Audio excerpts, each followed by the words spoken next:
चाहत chow mein burger देवा खियावेले हो।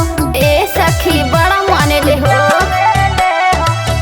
जवन जवन कहिले उ हमके देखावेले हो।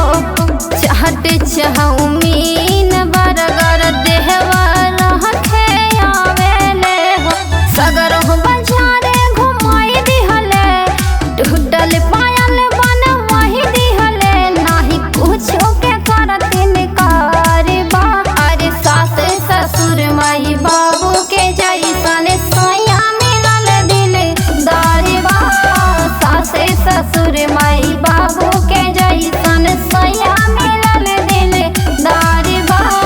सास ससुर माई बाबू के जैसन सैया मिलल दिलदारबा।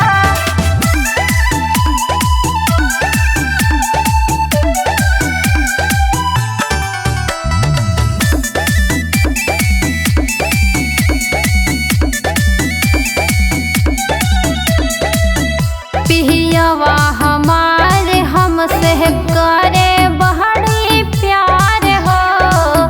ओ नहीं खातिर करी ले हम सोरा हो सिंगार हो।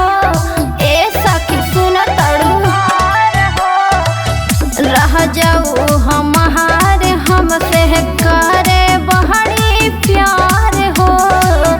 ओ नहीं खातिर करी ले हम सोरा हो सिंगार हो।